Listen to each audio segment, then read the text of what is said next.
What exactly happened to Nike football? I think when people think of Nike, they think of running shoes and they think of basketball. But football had a damn good run also. And as of lately, I just think it's been forgotten. Or just the marketing hasn't been there. I haven't seen a good football shoe in a while. Let's just start from the beginning. By doing some research, the first profitable football player was really Walter Payton. He didn't have nothing crazy on feet, but they decided to market this kangaroo Walter Payton shoe after him. I mean, if I had to give my thoughts on it, yeah, they're a little ugly, but it's a start. They knew he was a superstar and they knew they could make some money. And then we fast forward to the man himself, Bo Jackson. I'm going to say it, and you can ask your father, anybody over 40, their favorite shoe was the Air Trainer 1.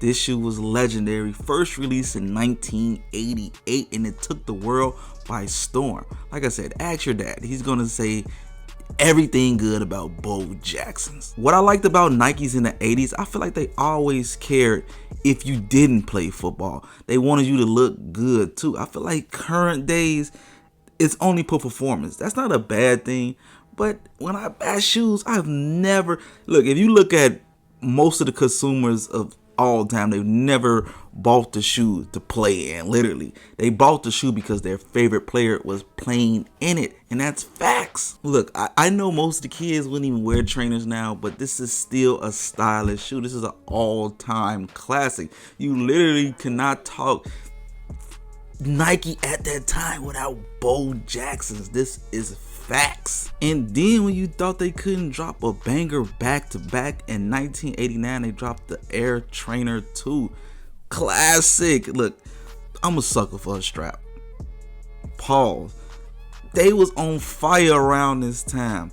You don't really see them that much now, but look, it's still a classic, man. Like I said, ask your dad. And then they continued the hot streak with the Air Trainer 3. Look, I said the 1 was your dad's favorite, but let him see the 3. I guarantee you, if you walk the streets in the hood or anywhere, a dude over 40, you seen him with some trainers on.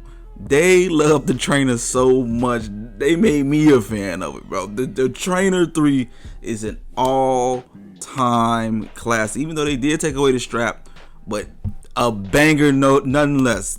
Look, an all-time classic, bro. I really don't think it needs an introduction. The Trainer 3 is arguably the best football shoe. Arguably. Until I get to this next one. With the success of Bo Jackson, Nike knows how to pick them. They seen their next superstar. Deion Primetime Sanders. And they gave this man, to me, the best football shoe of all time, the Nike Air Diamond Turf. Look, I'm gonna say this first before I continue. Nike worked that contract out with him so we can retro this shoe. This is an all-time classic that I would love in my collection, and we need it ASAP. Whoever was in the lab in 1994, they was cooking for Deion. They made sure this man had the best of the best, as they should. The man was a market magnet. The Diamond Turf 1 is an all-time, like I said, to me, the best football shoe of all time. And then when you thought they couldn't do it again, just like Bo, they drop an all-time classic with the Nike Air Diamond Turf 2.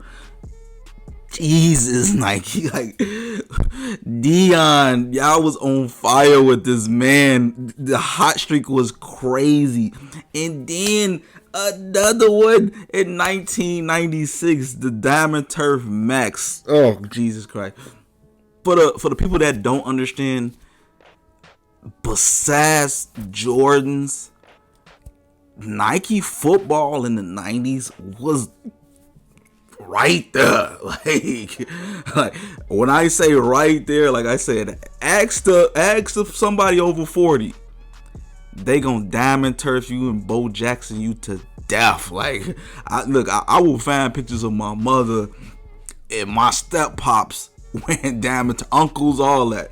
They love this shoe. They made me like the shoe, but at that time, this shoe was peak Nike football for real, man. And none of them played sports. Like I said, Nike need to go back to those roots instead of just thinking about performance. They don't put that type of love in them again.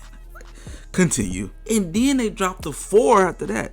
The 4 only dropped in 1997, but I feel like it needs a retro. These is fire. Like, I seen these doing the research, finding and talking about the shoe. These is hard. Like, I need these. We've never seen them since, but I'll say this, his first 3 shoes, iconic for history. Look, it really don't need much to talk about. The Diamond Turf is legendary. Let's rewind a bit.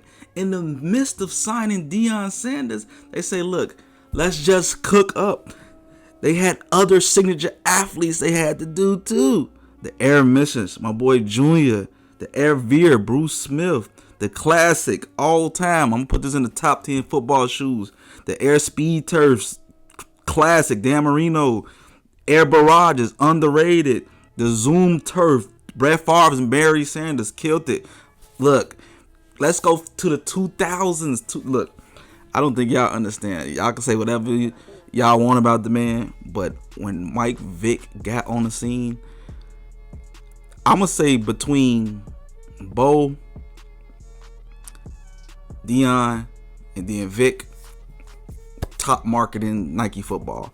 Vick was so hot in the early 2000s.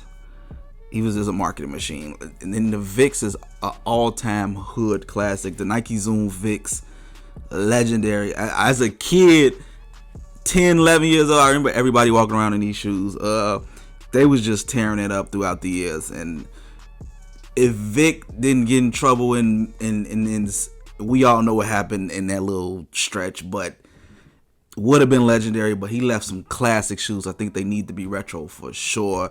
And then you just fast forward throughout the years, man. I think my favorite and the last shoe they dropped with Nike football in 2015 was the Air Cruisers. Like, they don't put that.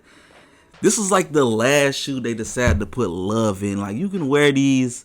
They're not for football. You feel me? Like, they just named at them. And they put that little Air Cruisers, very underrated, man. My favorite one was the all blue ones. And looking at my Twitch chat said the Air Cruisers look like low top Yeezys. How do I not notice this after all these years?